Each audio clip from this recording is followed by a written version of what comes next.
ఆడబిడ్డల భద్రత కోసం ఆంధ్రప్రదేశ్ ప్రభుత్వము జగన్మోహన్ రెడ్డి గారి ప్రభుత్వము అనేక రకాలైనటువంటి కార్యక్రమాలని రూపొందించింది. మహిళా సాధికారత భారతదేశంలో ఎక్కడ ఉన్నది అని అంటే అది ఆంధ్రప్రదేశ్ లో జగన్మోహన్ రెడ్డి గారి ప్రభుత్వంలో ఉన్నది అని చెప్పి భారతదేశం అంతా చెప్తుంది. దిశ యాప్ను తీసుకొచ్చాం, సంస్కరణలు తీసుకొచ్చాం. ఎక్కడ ఎటువంటి సంఘటన జరగకుండా అనేక రకాలైనటువంటి చర్యలు తీసుకున్నారు గౌరవ ముఖ్యమంత్రి గారు. దిశ యాప్తో పాటు ఆసరా మా ప్రభుత్వ మహిళా సాధికారత సంబంధించిన ఒక ప్రధానమైనటువంటి కార్యక్రమం ఆసరా. జగన్మోహన్ రెడ్డి గారు ఫలానా తేదీకి మేము అన్ని బకాయిలు పూర్తి చేస్తామని చెప్పండి. 26,000 కోట్ల రూపాయలు 5 సంవత్సరాల్లో 4 సంవత్సరాల్లో అందరి అకౌంట్లో వేసినటువంటి ప్రభుత్వం జగన్మోహన్ రెడ్డి గారి ప్రభుత్వం. అమ్మఒడి కార్యక్రమం, అమ్మఒడి కూడా లక్షల మందికి పిల్లలకి తల్లులకి మేలు చేకూర్చినటువంటి కార్యక్రమం. చేయూత గాని, ఈబీసీ నేస్తం గాని, మహిళల గురించి మాట్లాడేటటువంటి నైతిక హక్కు గాని, అర్హత గాని తెలుగుదేశానికి కానీ, జనసేనకు కానీ, చంద్రబాబుకు కానీ, లేకపోతే పవన్ కళ్యాణ్ కానీ లేదని చెప్తాను.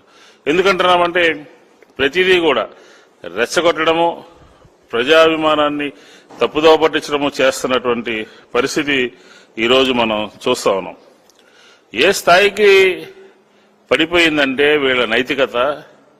ఆంధ్రప్రదేశ్లో 23 లక్షల మంది యువకులు గంజాయి బారిన పడ్డారు అని చెప్తారు. ఇంతకన్నా అసత్యం, ఇంతకన్నా పెద్ద అబద్ధం ఏమైనా ఉందా? ఎక్కడికక్కడ ఆంధ్రప్రదేశ్లో ఉక్కుపాదం మోపుతూ గంజాయిని ఎక్కడా కూడా ఆంధ్రప్రదేశ్లో కనిపించకుండా చేస్తున్నటువంటి ప్రభుత్వం మాది, జగన్మోహన్ రెడ్డి గారిది. లెక్కలు చెప్తున్నారు, గణాంకాలు చెప్తున్నారు. వీళ్ళ దగ్గర ఉన్నట్టు 23 లక్షల మంది గంజాయి తాగేసేసి గంజాయికి అలవాటు పడిపోయి యువతంతా నిర్వీర్యమైపోయింది, యువతంతా ఆవిరైపోతుందని చెప్పని ముసలి కన్నీరు కారుస్తున్నారు యువత పట్ల. మీరు యువతని మోసం చేసినటువంటి వాళ్ళు, బాబు వస్తే జాబ్ వస్తుందని మోసం చేసి వాళ్ళకి నిరుద్యోగ భృతి ఇవ్వకుండా తప్పుదారు పట్టించి నిర్వీర్యం చేసి యువతకి విద్యార్థి చదువుకునేటటువంటి అవకాశాలని ఏ మాత్రం కూడా మెరుగుపరచకుండా వాళ్ళని నిర్లక్ష్యం చేసింది 5 సంవత్సరాల్లో మీరు కాదా అని చెప్పని అడుగుతా ఉన్నాం. అలాంటిది ఈరోజు యువత గురించి మాట్లాడటం చాలా హాస్యాస్పదంగా ఉంది. ఇలాగా డ్యామేజ్ చేస్తా ఉన్నారు ఈ ఆంధ్రప్రదేశ్ యొక్క ఇమేజ్ని.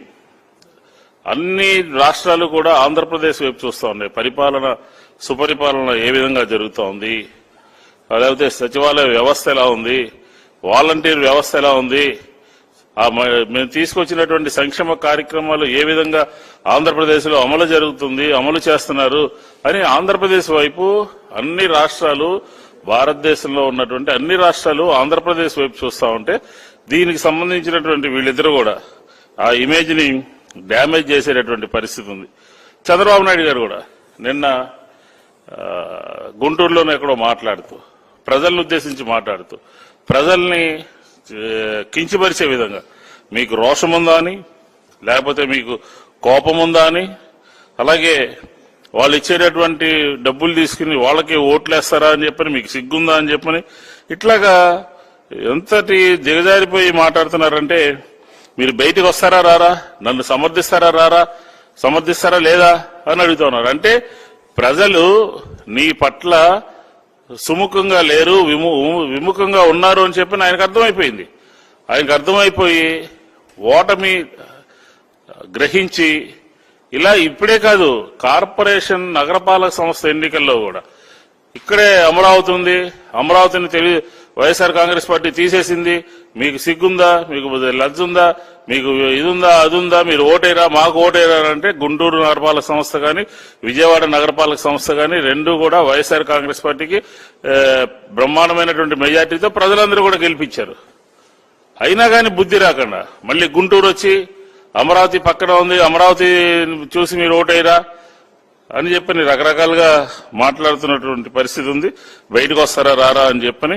కాబట్టి దీన్ని చంద్రబాబు నిన్ను గుంటూరులో ప్రజల్ని అవమానించినటువంటి, ప్రజల్ని కించపరిచినటువంటి, ప్రజల యొక్క అభిప్రాయాల్ని తప్పుదోవ పట్టించినటువంటి వైరాన్ని వైఎస్ఆర్ కాంగ్రెస్ పార్టీ తీవ్రంగా ఖండిస్తా ఉన్నాం. ఇలా ఉంటే వాళ్ళిద్దరి పరిస్థితి ఎలాగుంటే చోటామోటా నాయకులు పత్తిపాటి పుల్లారావు గాని, అలా విజయవాడలో ఒక 2-3 నాయకులు గాని ఎన్నికల ప్రచారాన్ని నిషేధించాలంట. జగన్మోహన్ రెడ్డి గారు ఎన్నికల ప్రచారాన్ని బ్యాన్ చేయాల్సింది, ఆంక్షలు విధించాల్సింది, మాట్లాడేటటువంటి తీరుని తప్పుపట్టి కేసులు రిజిస్టర్ చేయాల్సింది మీ మీద. మీ అధినాయకులు పవన్ కళ్యాణ్, చంద్రబాబు సభల మీద ఆంక్షలు పెట్టాలి, మాట్లాడినటువంటి మాటల మీద కేసులు రిజిస్టర్ చేయాలి. ఇప్పటికే మేము ఎన్నికల కమిషన్ కి కంప్లైంట్ ఇచ్చాము. కొద్ది రోజుల్లో మేము ఆశించినటువంటి చర్యలు వస్తాయని చెప్పని అనుకుంటా ఉన్నాం. అలాగే దీంతో పాటు విజయవాడ కొంతమంది ఈ కూటమి పేరు చెప్పి చోటామోటా నాయకులందరూ కూడా జగన్మోహన్ రెడ్డి గారిని విమర్శించేటటువంటి పరిస్థితి రోజు పెట్టుకున్నారు. అసభ్య పదజాలంతో, అబద్ధపు లెక్కలతో, అబద్ధపు ప్రచారంతో ఏదో తెలుగుదేశం గెలవాలి, గెలిచిపోతున్న కార్యక్రమంలో వీళ్ళందరూ కూడా నిమగ్నమయ్యి తప్పుదోవ పట్టించి అబద్దాలు చెప్పి గోబెల్స్ ప్రచారం చేస్తున్నారు. దీన్ని మేము తీవ్రంగా ఖండిస్తా ఉన్నాం. ఈ ఇద్దరు మాట్లాడినటువంటి మాటలు సరైనటువంటిది కాదు. అలాగే చంద్రబాబు నాయుడు గారు ప్రజల్ని కించపరిచే విధంగా, ప్రజల్ని రెచ్చగొట్టే విధంగా, ప్రజలకి సిగ్గుందా లేదా, కోపం ఉందా లేదా, లేకపోతే మీకు పౌరుషం ఉందా లేదా అని, మాకు ఓటు వేస్తారా, వాళ్ళ దగ్గర డబ్బులు తీసుకుని వాళ్ళకు ఓటు వేస్తారా అని చెప్పని మాట్లాడినటువంటి వైనాన్ని ఈసీకి కూడా కంప్లైంట్ చేస్తాము. అలాగే చంద్రబాబు నాయుడు గారు చర్యల్ని తప్పుపడుతూ వైఎస్ఆర్ కాంగ్రెస్ పార్టీ తీవ్రంగా ఖండిస్తాము.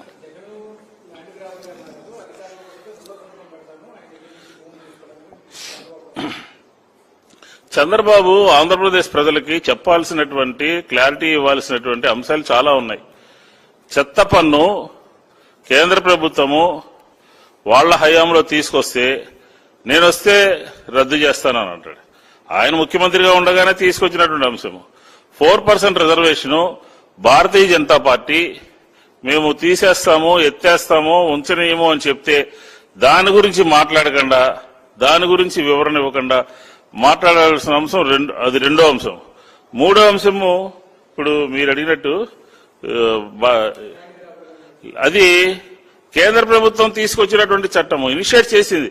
అన్ని రాష్ట్రాలకి నీతి ఆయోగ్ దానికి సంబంధించినటువంటి ఒక చట్టాన్ని రూపొందించే కార్యక్రమాన్ని ఇనిషియేషన్ జరిగింది. దాని మీద క్లారిటీ గౌరవ ముఖ్యమంత్రి గారు ఇచ్చారు, రెవెన్యూ మినిస్టర్ గారు ఇచ్చారు, ఎస్ఆర్కే గారు ఇచ్చారు, అందరూ కూడా ఇచ్చారు.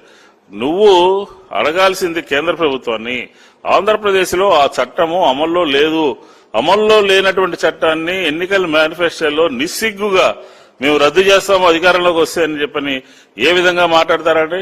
అంటే ప్రజల్ని తప్పుదోవ పట్టించడము, ఉన్నటువంటి వాస్తవాలని తప్పుదోవ పట్టించే విధంగా, లేనటువంటి కార్యక్రమాల్ని ఉన్నట్టుగా చూపిస్తూ మాకు అంటగట్టేటటువంటి ప్రయత్నం చేస్తూ భయాందోళనకి గురి చేస్తున్నటువంటి కార్యక్రమం చూసాము. కాబట్టి ఈ వాళ్ళు మాట్లాడినటువంటి మాటలు, ల్యాండ్ టైటిల్ యాక్ట్ అనేది కేంద్ర ప్రభుత్వం తీసుకొచ్చింది, ఆంధ్రప్రదేశ్ కోర్టులో ఉంది, ఆంధ్రప్రదేశ్ ప్రభుత్వం ఎక్కడా కూడా అమలు చేయట్లేదు. కాబట్టి దాన్ని బూచిగా చూపించి, మీరు వేసినటువంటి చెత్త పన్నుని బూచిగా చూపించి, కేంద్ర ప్రభుత్వము భారతీయ జనతా పార్టీ 4% రిజర్వేషన్ రద్దు చేస్తామంటే దాని గురించి మాట్లాడకుండా, కేంద్ర ప్రభుత్వం సంబంధించినటువంటి ఆంధ్రప్రదేశ్ ప్రజలకి కేంద్ర ప్రభుత్వం నుంచి రావాల్సినవి చాలా ఉన్నాయి. ఆంధ్రప్రదేశ్ ప్రజల పౌరుల యొక్క హక్కులు చాలా ఉంటే దానికి సంబంధించినటువంటి మేనిఫెస్టో పెట్టకుండా, దానికి సంబంధించినటువంటి ఆ పార్టీ ఆంధ్రప్రదేశ్ లో ఏం చేయబోతుంది, కేంద్రంలో ఉన్నటువంటి అధికారంలో ఉన్నటువంటి పార్టీ రాష్ట్రంలో ఏం చేయబోతుందని చెప్పకుండా ఈ రకంగా తప్పుదోవ పట్టించేటువంటి కార్యక్రమాన్ని మానుకోవాలి.